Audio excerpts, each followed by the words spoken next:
Notre rôle maintenant, c'est de détecter notre lumière et en profiter au maximum. Et quand on a un plaisir ou un désir, la porte s'ouvre encore plus. Comprenez, c'est quoi la lumière?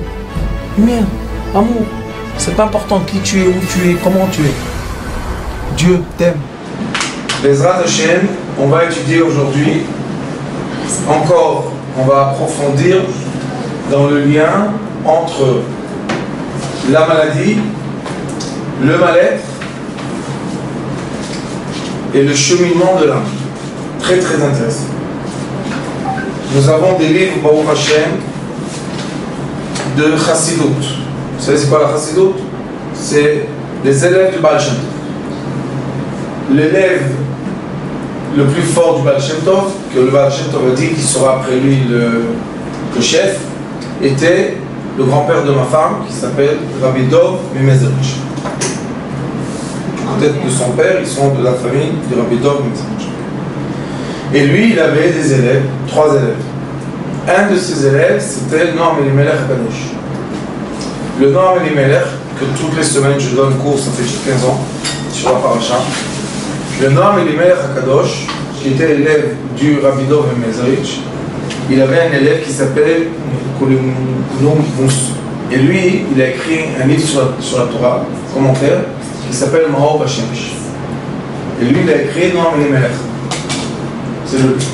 Et le Maor Bashemesh, un Motzei Shabbat, Noam Elimelech, comme c'était son élève proche, il était tellement illuminé du Shabbat, il a dit je veux voir Baal Shem Tov. Mais le Baal Shem Tov était décédé déjà. Ils sont partis dans la forêt. Vous savez qu'avant ils vivaient dans les villages, il y avait les forêts, c'est pas comme aujourd'hui. Ils sont partis dans la forêt, il s'est arrêté, le Noam Elimelech avec son élève, et il a pleuré qu'il veut voir une étincelle de lumière du Baal Shem Tov. Qu'est-ce qui s'est passé, vous savez? Il y a un tonnerre qui est sorti du ciel, qui a tapé la terre.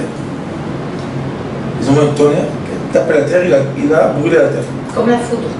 Comme la foudre. Noam Elimelech a dit à son élève, ça, c'est même pas une partie de l'étincelle de Baal Shem Tov. Et qu'est-ce qu'il a fait, vous savez? Il a contouré l'endroit. Il a dit, tu m'enterreras ici. Je veux être enterré avec la lumière de Baal Shem Tov. Et vraiment, ils l'ont enterré là-bas. Le cimetière de Noam Elimelech est dans une forêt. Et il a dit, tous ceux qui viendront sur ma tombe ne pourront pas quitter ce monde sans faire tchouva. Pourquoi? Pas à cause de sa tombe. Il est orgueilleux de dire à cause de la lumière de Baal Shem Tov. Il a dit c'est un endroit imprimé de la lumière de cette vie. Et Baruch Hashem, c'est grâce à sa puissance là, comme chez Mordechai, quand on va, il y a tout le temps de la lumière. C'est très fort la lumière là. Et hier aussi on a vu la lumière sur une bougie. J'ai rien compris la première fois, je crois, ou la deuxième. Une fois dans les Yunoula, il y avait aussi ça. Baruch Hashem, quand on voit ces lumières là, c'est la connexion, la présence maintenant, pendant l'événement, de la lumière divine. Puisqu'on voit les lumières en bougie, elles deviennent, ça c'est selon les appareils de photo qui peuvent voir, ou bien les yeux fermés, les lumières deviennent une, vous voyez, tous unis, on voit comme une lampe, et les lumières célestes, hop, font le parallèle, elles bougent. Au début on pensait, quand on voyait ça, on pensait que c'est un reflet sur la caméra. On était sûr que c'est un reflet, mais comme ça bouge. Et la caméra bouge. Ah, pourquoi ça bouge? Baruch Hashem, c'est des lumières, des tzaddik, Baruch Hashem, très important. Donc le Noam Elimelech HaKadosh, cet homme pieux, a écrit un commentaire sur la Torah. Comment il écrivait le commentaire? Sondage Tishi, vous savez c'est quoi? La Shabbat, on mange après-midi, le dernier repas du Shabbat.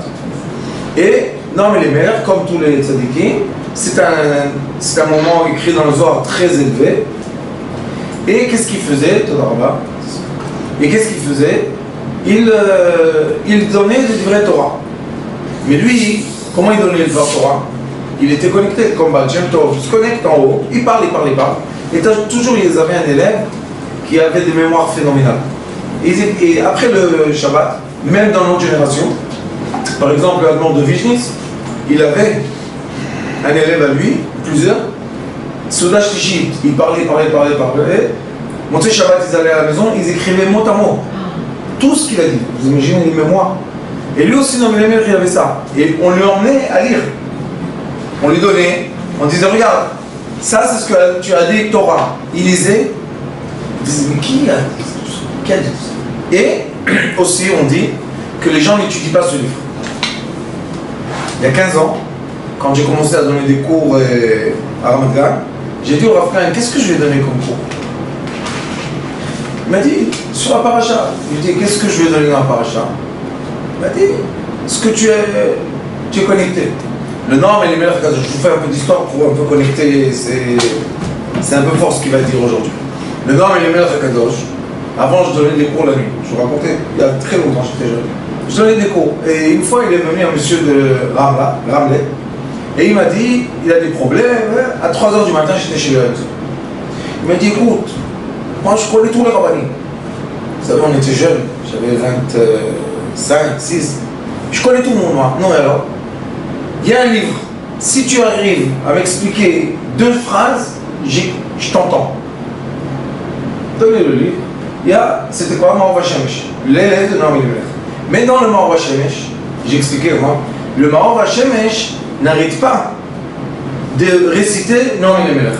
Alors, quand on finit un livre, on va à la source, d'accord? J'ai pris ce livre, impossible de comprendre.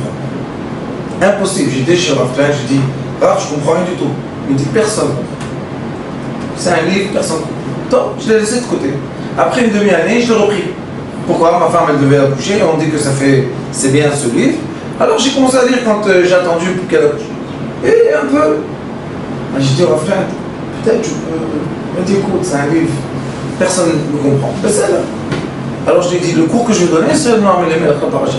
Et qu'est-ce que je faisais? Je donnais le cours, après je venais le prendre, on était en voiture, on allait quelque part, il me disait, qu'est-ce que tu as dit aujourd'hui? J'ai dit comme ça dans Noam Elimelech. Il m'a dit, oui, c'est possible que c'est vrai. Alors bon, cher, on s'est collé à lui, c'est une grande lumière. Et il dit beaucoup de choses vraies. Qu'est-ce qu'il nous explique aujourd'hui, Noam Elimelech? Il nous explique 2 choses. Une chose est le lien et qu'on est garant les uns des autres. J'explique qu'est-ce que ça veut dire. Dans ce monde terrestre, on a l'impression d'être des individus seuls. On dit qu'on est né seul, même si on est un jumeau, on est seul, et on va dormir, on meurt seul. Donc l'être humain, malheureusement, a des sentiments de solitude. Qui lui donne le sentiment de la solitude? Le mauvais penchant. Pourquoi? Parce que le mauvais penchant, il veut nous isoler. Et plus on est isolé, et moins on est connecté au divin. Quand on est encore dans la vitalité, on n'est pas passé à l'âme. Parce que quand on fait le passage de la vitalité à l'esprit et de l'esprit à l'âme, oui, on aime la solitude. Et nouveau de doute, ça s'appelle. On veut être seul et on peut parler avec Akadosh Baruch Hu. Mais, très important de savoir ça, les gens qui font des doutes, qui font des moments de solitude avec Akadosh Baruch Hu, et ils sont encore dans la vitalité bestiale, c'est très dangereux. 2 raisons. Première, ils ne sont pas connectés. Donc, ce qui les entoure, c'est qui? Les démons. Et malheureusement, je vais vous dire quelque chose qui est vrai, il faut faire très attention à ça. Il y a des démons purs qui sont plus beaux que le grand tzadikim. Il y a des démons purs, ils sont vraiment avec une barbe blanche, avec des péotes. Vraiment, ils ont une allure très pure. Ça, c'est des purs. Et eux, on n'a aucun problème avec eux. Pourquoi? Eux, ils vivent dans leur côté, nous, on vit dans le nôtre, tout va bien. Mais comme je vous ai expliqué, le problème est de la couche qui est entre nous et les démons. Qu'est-ce que c'est cette couche? On appelle ça Klipat Noga. C'est quoi la Klipat Noga? Parce qu'il y a plusieurs de Klipat Noga. Cette couche-là, elle est composée de l'obscurité des démons qui nous entourent et de notre imagination qui projette sur l'écran qui s'appelle Klipat Noga nos imaginations. Ça veut dire que l'être humain, quand il est encore dans la vitalité bestiale, c'est un producteur de films. Et le pire est qu'il voit vraiment ce qu'il projette. C'est pas de l'imagination, hein. Ne croyez pas que les gens sont fous. Les gens ne sont pas fous. Tout simplement, nous, on ne connaît pas assez les couches pour comprendre chacun dans quelle couche il est. C'est pour ça que vous êtes là à l'école. Quand quelqu'un vient vous voir et il dit des choses qu'on dit, mais c'est insensé. Il est complètement fou. Non, la preuve qu'il le dit, la preuve qu'il en parle. S'il en parle clairement, ça veut dire que lui, il voit ce que nous ne voit pas. Et il faut respecter ça. Alors c'est plus l'imagination? C'est de l'imagination projetée. C'est pas l'ignorance, hein? Non, c'est de l'imagination projetée. Projetée, ça veut dire que la personne, imaginez-vous, vous avez un projecteur et vous mettez le film. Vous savez, on a les petits appareils, on met un film. Maintenant, qu'est-ce qu'on voit sur l'écran? Ce que j'ai projeté devant. L'être humain, dans la vitalité bestiale, c'est la première vitalité, lui, il est entouré d'une couche qui s'appelle Klipat Noga, qui est l'écran de son imagination. Et je vais vous donner l'exemple qui est le plus simple. C'est quand quelqu'un, ou une femme ou un homme, tombe amoureux. Maintenant, quand ils sont tombés amoureux, nous, si on regarde de façon, on va dire, logique, le couple, beaucoup de fois on dit, mais qu'est-ce que toi tu fais avec cet animal? Vous savez, il y a beaucoup de couples que c'est une princesse avec un voyou. Les princesses, elles adorent les voyous. Comme ma princesse, alors clairement. Elles adorent les voyous. Pourquoi? Va savoir. Elles adorent les forts trucs. Après, elles te font un peu plus fin, plus fin, plus fin. Mais au début, elles aiment ça. Qu'est-ce qu'elle fait? Une princesse jolie avec des yeux comme des perles, avec un voyou que Dieu nous en présente. La première fois que son père ouvre la porte, quand tu veux. Il a fait comme ça. Il ne pouvait pas parler le mot. J'ai dit oui, je suis venu voir votre fille. Attends, je vais l'appeler. Il est parti, il a dit. C'est qui tu l'adores? Il a dit non, petite connaissance, rien de méchant. Il a eu peur. Que tu en s'en préserve, honteux. Aujourd'hui, bon, j'ai mis ça sort que de moi. Mais au début, que tu en s'en préserve. Ça, c'est l'apparence, Rav. Mais oui. Oui, mais vous comprenez que je projetais, comme j'étais jeune et idiot, alors je projetais quoi? La violence. Vous savez, quand on est jeune, où j'habitais, celui qui est fort, il survit. Sur le long, le pauvre, on le massacre. Donc, on projette toi de la force. C'est une projection complètement folle. Vous savez ce que je faisais quand j'étais jeune? J'étais tellement fort. J'étais gardien d'endroit. Vous savez comment on est les gardiens? Les chômeurs? Oui, mais je nous en prie. Ma femme venait. Toujours quand il y avait des problèmes, j'arrivais, tout le monde se calmait. Je leur disais, vous voulez que je vienne? Je projetais une image, mais j'ai jamais rien fait de mal. Je suis un gentil. Mais pourquoi les gens avaient peur? Parce qu'on projette ça. C'est pas qu'on est comme ça. C'est que maintenant, notre Klipat Noga, on veut montrer un film que pour nous est réel. Et les gens voient le film. Donc il faut respecter le film projeté par les gens. Et si on ne respecte pas, on n'arrive pas aux gens. Ça, c'est une chose. Après, quand on évolue et on passe à l'esprit, la rang. Donc on est entouré, vous vous rappelez, les ronds que je vous ai fait, on va faire sur le tableau si vous voulez. Il y a la vitalité, entouré du démon, le démon entouré par l'esprit de l'être humain, l'esprit entouré par l'ange, l'ange entouré par l'âme, l'âme entourée par l'obscurité, l'obscurité entourée par le chaya, la vitalité entourée par la lumière qu'il y a dans le monde, que nous, notre travail, c'est de se connecter à cette lumière. Et ça, c'est entouré par qui? Par la Yechida. C'est quoi Yechida?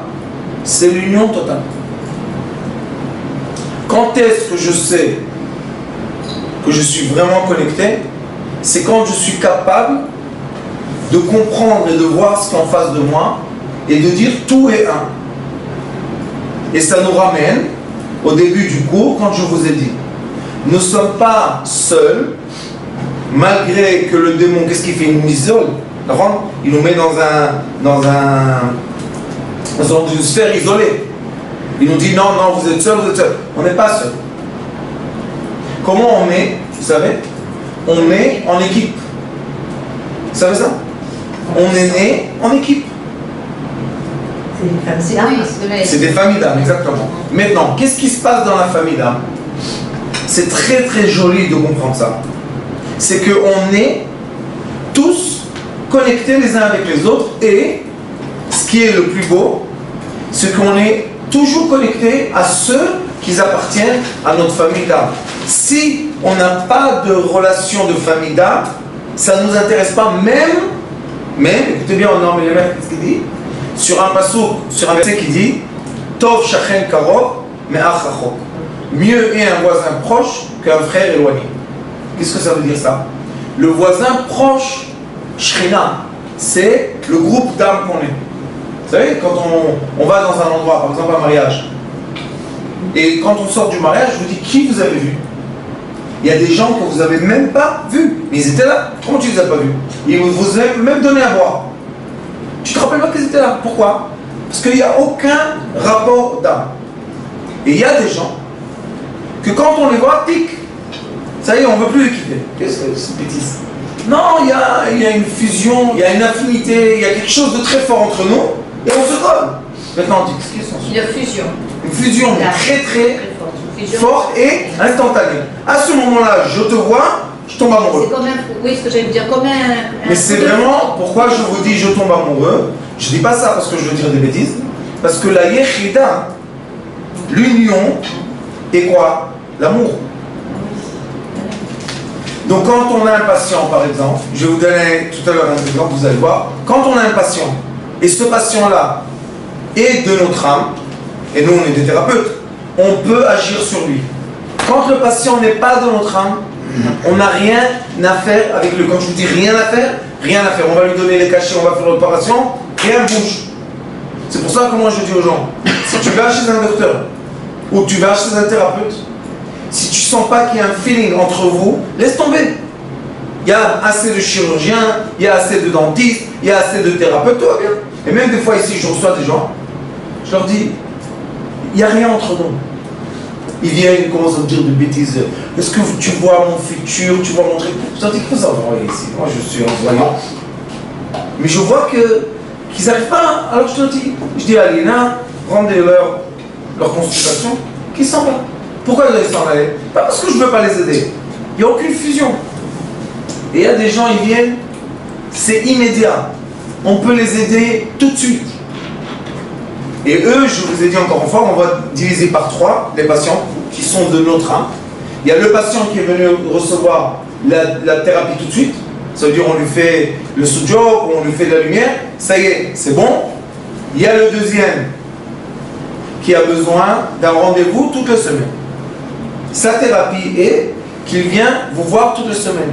Vous pouvez parler avec lui des étoiles, des lumières ou de son corps, c'est pas important. Mais lui, sa thérapie, c'est la répétition. Il a besoin, dans son calendrier, de dire à tout le monde, voilà, je vais chez le thérapeute.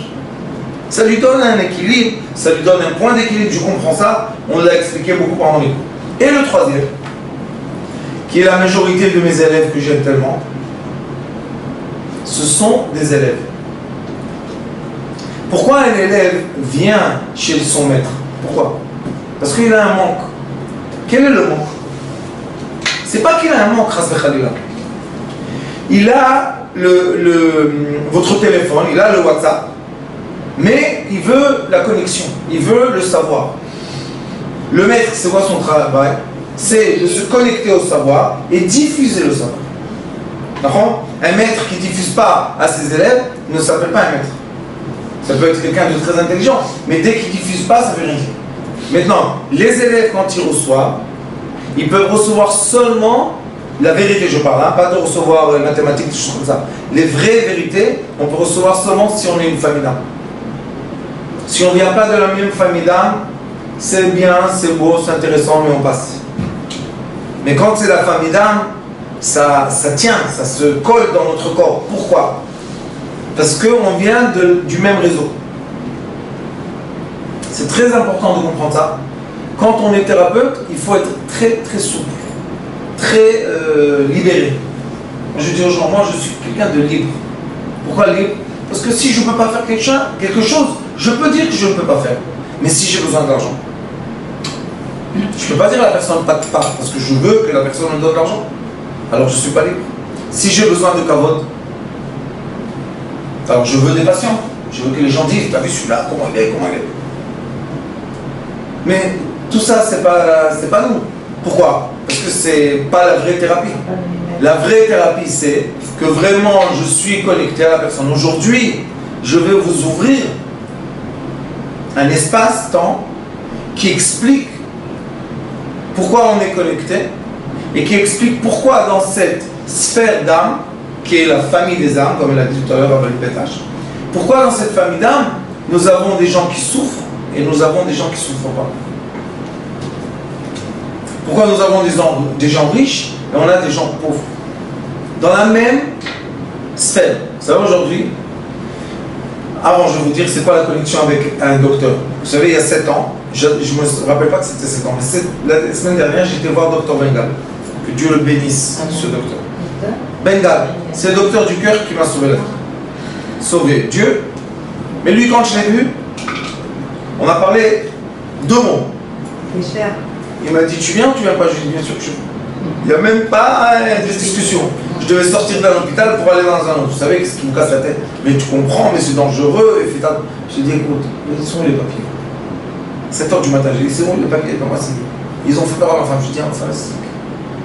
Je suis arrivé là-bas. En 2 heures, j'étais dans la chambre de poste. Ah, il était avec moi. 2, même pas. Tac, tac, tac, tac.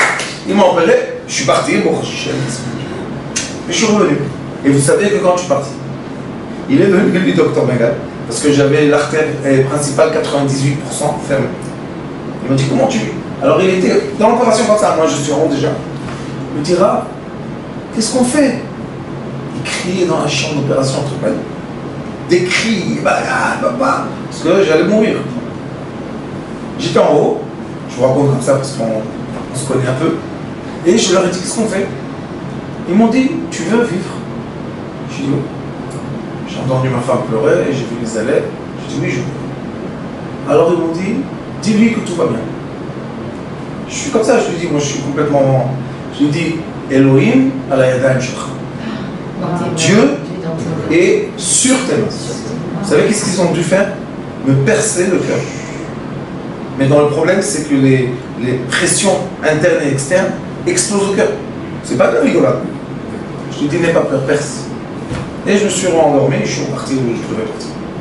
C'est quoi ça? Ça, c'est un lien qu'on ne peut pas expliquer. Alors quand j'étais le voir maintenant, je lui dis ça fait 5 ans l'opération? Il dit non. 7 et les mois. Je dis tu comptes le temps? Il dit la tienne, je ne peux pas l'oublier. Et maintenant, aujourd'hui, il ne reçoit plus les gens. Il est devenu chef de je ne sais pas. Je viens, il leur dit. Lui, quand il vient, on m'appelait, je le prends en personnel. Pourquoi? Parce que c'est un lien d'âme. C'est pas quelque chose qu'on peut expliquer. Moi, j'ai dit à ma femme, même lui, je lui ai dit, tu sais, si ce serait pas toi, je ne serais jamais venu à l'hôpital. Non, je reviens pas. Qu'est-ce que je vais entendre? Mais toi, je te crois. Tout ce que tu dis, je te crois. C'est la même chose avec un rabbin. Quand on a un rabbin et on est bien avec lui, on continue tout le temps, on est avec lui. Pourquoi? Parce qu'on est bien, c'est pas pour cher. Donc ça s'appelle les familles d'âme. Mais comme dans ce monde, les familles sont composées de gens âgés, grands, il y a l'homme, il y a la femme, il y a les enfants, il y a les petits-enfants, il y a les arrière-petits-enfants. Est-ce que vous croyez que dans toutes les familles, même si la tête de la famille est riche, tout le monde est riche? Non. Il y en a qui réussissent plus, il y en a qui réussissent moins. Il y en a des intellectuels, il y en a qui sont matériels. Tout va bien. Mais il faut comprendre, très très important s'il vous plaît, que la famille est composée aussi de la vitalité bestiale et des mots. Elle est composée, la famille, c'est une sphère entière. Si vous voulez, je vous fais le dessin. C'est une sphère entière. Et dans cette sphère, nous avons aussi la vitalité bestiale et les démons autour. Il faut arrêter de se battre et d'ignorer ça. Non. Il faut comprendre et agir comme on a reçu les outils. Parce qu'on a reçu les outils. Maintenant, la famille d'âme, c'est juste quelque chose qui nous fait sentir qu'on est relié. Même si... je vais vous donner un exemple, madame. Combien de garçons vous avez? Deux. Il y en a un que quand on s'est vu la première fois, qu'est-ce qui s'est passé? On s'est collé à vie maintenant. L'autre, je l'aime, tout va bien, je peux aider, mais il n'est pas collé. Il n'y a pas la colle. Pourquoi? Vous êtes des enfants de vous. La même maman, deux enfants. Ce sont des familles d'âme, ce sont des qualités d'âme, ce sont des spécialités d'âme. Si moi je suis par exemple diamantaire, quand je vais aller dans un mariage, sans vouloir, je vais rencontrer des gens que le diamant les intéresse. Sans vouloir, sans chercher. Même je sais pas, ici, pas non, je suis diamantaire. Ça, c'est des familles d'âme. On est connectés ensemble. On est comme des frères et sœurs. Nous sommes des frères et sœurs. Et c'est pour ça que dans la famille d'âme, il y a le comportement. C'est quoi le comportement? Les midotes. J'ai pas le droit d'être orgueilleux. Pourquoi? Parce que c'est ma famille. Ah, moi je suis un intellectuel, j'ai mon doctorat, et lui il n'a même pas fini de 5 ans d'études. Et alors? Et alors? Et alors? Vous savez, des fois on rentre dans un taxi, le chauffeur de taxi t'a envie de l'embrasser. Rien, il n'a rien fait, le chauffeur de taxi, qu'est-ce que tu veux? Tu veux l'embrasser, tu veux lui dire t'es mon frère. D'accord? C'est bien. Des fois on rentre dans un taxi, la seule chose qu'on veut, c'est d'arrêter le taxi et partir. On ne peut pas supporter. Qu'est-ce qu'il a fait le pauvre chauffeur de taxi? Ça, comme on a les exemples de la vie, sachez que quand on rentre dans le domaine qui s'appelle les maladies, la maladie d'après la Kabbalah, c'est un manque de lumière. Tout simplement, je vous l'ai expliqué pendant les courses, pendant des années, vous pouvez voir, c'est un manque de présence de lumière. Pourquoi il y a un manque de présence de lumière? Parce que cette personne-là, avant de venir sur Terre, elle a accepté de passer tous les chemins illuminés et les chemins obscurs. Et si chacun de nous regarde bien sa vie, vous allez voir que vous avez eu des moments très illuminés de bonheur et vous avez eu des moments que vous ne voulez plus vivre. Et celui qui dit qu'il n'a pas eu ça, il faut le prendre chez le psychologue, pas chez moi. Il faut être franc dans la vie. Nous avons eu des moments qu'on ne veut plus vivre. On a dit Dieu prends-nous, je ne veux plus être ici. Ce sont des moments d'obscurité tellement durs qu'au début c'est obscur dans l'espace, après ça devient obscur dans les pensées, et si ça continue, ça devient obscur dans le corps. Et quand on fait partie d'une famille d'âme et qu'on est très lié à quelqu'un qui est disparu, on n'a pas l'impression, qu'on est toujours béquéché. Alors, pourquoi? Parce que c'est pas qu'il a disparu, il est sorti dans l'autre, mais il existe. Et vous savez que les sages disent que les familles d'âme reviennent en réincarnation ensemble. On était tous ensemble dans le premier homme, quelque part dans son corps. On est venu sur Terre et maintenant on circule. On est ensemble. Et oui, les défunts qui sont partis ne sont jamais partis si on est connecté. Si on n'est pas connecté, on les oublie. Mais si on est connecté, on ne peut pas les oublier. Même s'il y a un décalage important d'âge. C'est même. Donc on revient tous. Il n'y a aucun âge parce qu'on est hors, à l'extérieur de l'espace-temps. Quand on revient, on reste avec. Il n'y a pas de problème. Moi j'ai 50 ans. J'ai des élèves qui ont l'âge de ma mère, plus, et j'ai des élèves très jeunes. Quel est le rapport? Je me comporte avec tout le monde la même chose. Pourquoi? Parce que c'est maintenant le comportement de famille d'âme. C'est plus je suis, tu es, je ne suis pas, tu n'es pas ça. Il faut arrêter avec ça. Et si on commence à se connecter comme il faut, on peut s'entraider. Pourquoi? Parce que si dans notre espace-temps d'âme, il y a quelqu'un qui est monté à la tête et qui sait tirer, vous voyez, j'ai un bocal, j'ai un bocal. Maintenant, des fois, je peux le monter d'en haut, c'est le travail des tzadikim, et des fois, ceux d'en bas, il pousse tout en haut. Des fois, voilà l'espace d'âme, voilà toutes les âmes, tous les bonbons. Chacun de nous, c'est un bonbon. Rentre. Maintenant, regardez. Si je veux monter, élever, parce que notre espace d'âme est en train de tomber dans l'obscurité. Maintenant, je veux la monter. Il y a deux solutions. Ou celui d'en haut, il la prend en haut, ou celui d'en bas, il la pousse. Celui d'en bas, quand il la pousse, des fois c'est beaucoup plus fort que celui d'en haut qui la tire. Et comment on comprend ça?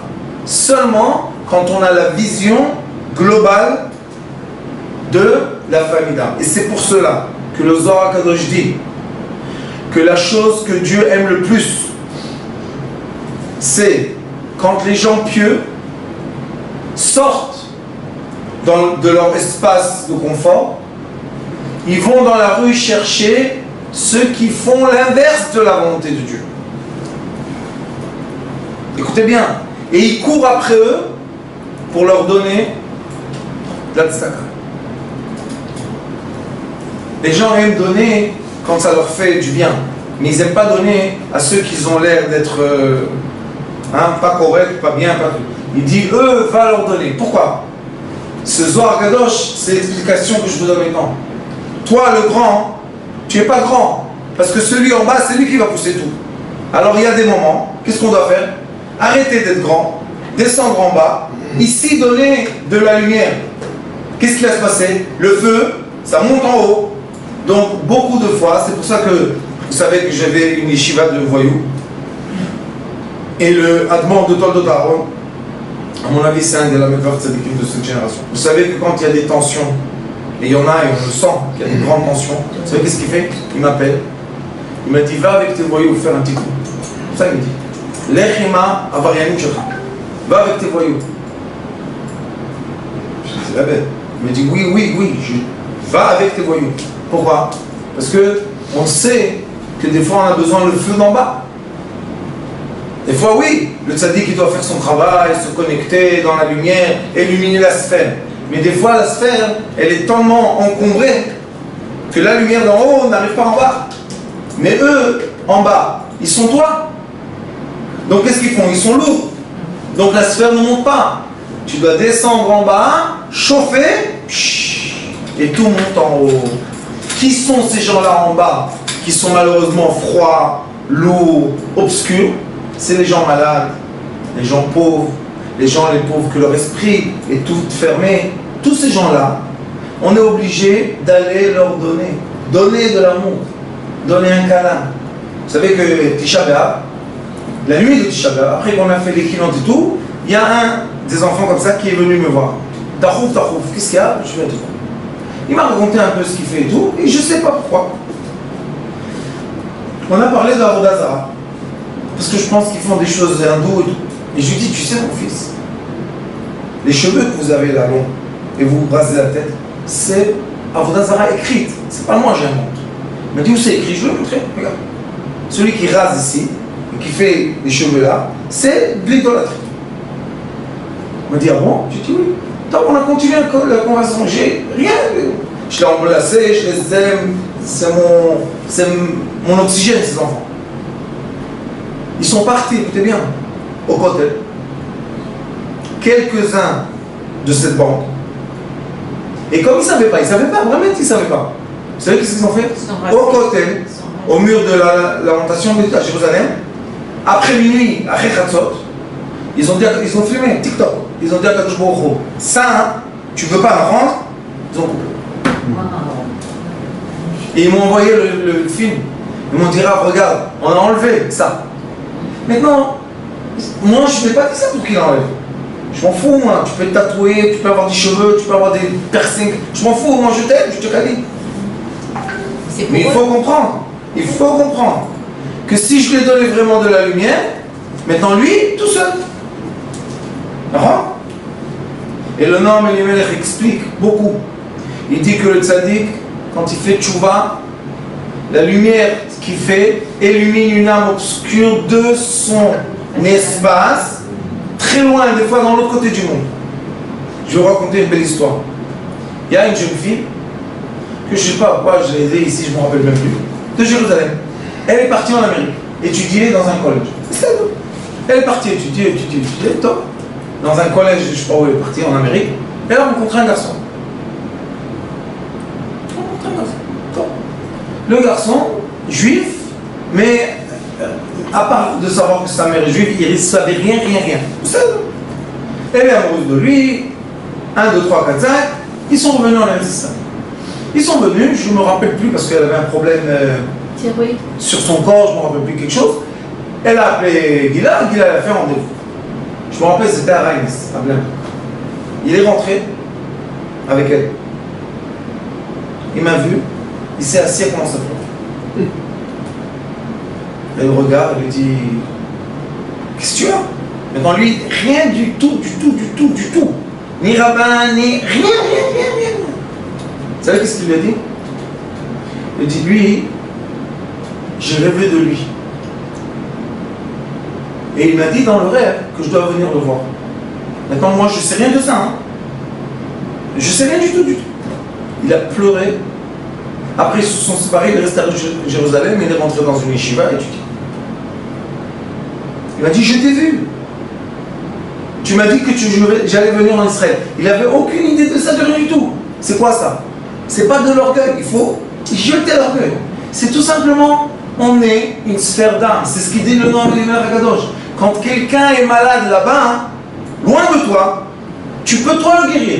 S'il appartient à ta sphère, à ta famille d'âme. C'est tout. Et c'est pour ça que des fois, même les non-juifs, et il faut préciser ça, ils sont dans notre sphère d'âme. Tout le monde est ensemble. C'est très important de comprendre ça.